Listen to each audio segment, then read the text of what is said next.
Well, this is something you may have noticed over the past few years. If you use a cell phone, you may not care that much.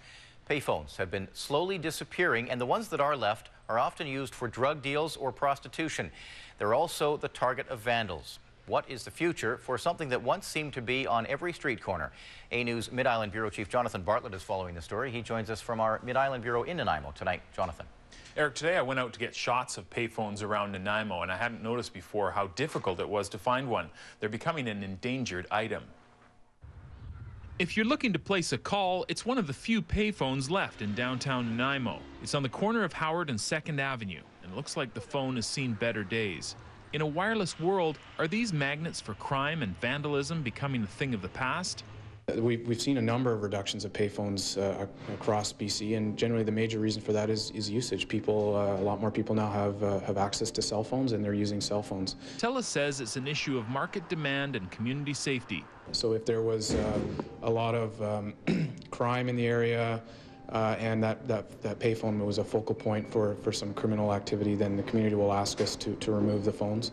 The other is if they're vandalized consistently. Police say while a payphone serves an important community service, it does tend to attract illicit activity. Well, payphones can be used for good, they can be used for bad, and unfortunately it's the bad we're concerned about. The number of payphones in the city has probably been reduced by at least 50% in the last 5 years. The reason being that it was used for doing drug deals. Most of the payphones now you can only put outgoing calls, and that's combating a lot of it. We've also taken a number of payphones, in conjunction with TELUS of course. The payphones have been removed from areas that we know that there's drug dealings going on. Not to mention prostitution and vandalism. Ironically, the payphone outside the Nanaimo RCMP detachment is still there. Looking at the payphone behind us, it's a great spot for it. There's obviously the security issue around it, and it's very visible, so nobody's at risk when they're utilizing that phone. This, of course, is not a real payphone. It's only on display. It was brought over from England and now sits in front of Fox and Hounds. And the way things are going, it could be the last phone booth you'll find in Nanaimo. Whereas 5 years ago there were 370 payphones in Nanaimo, there are now only 200. And some phones are now curfewed, allowing only 911 calls after hours.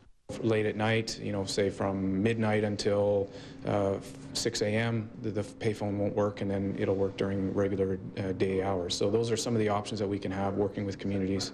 There will always be a place for payphones for people who can't afford a cell phone, or in the case of an emergency, that is if you can find one.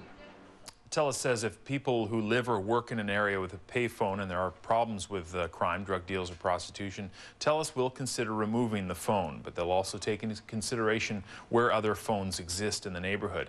A new payphone is about $5,000 installed, and that's a lot of quarters. Eric? Certainly is. Jonathan Bartlett reporting. Thank you, Jonathan. You're welcome.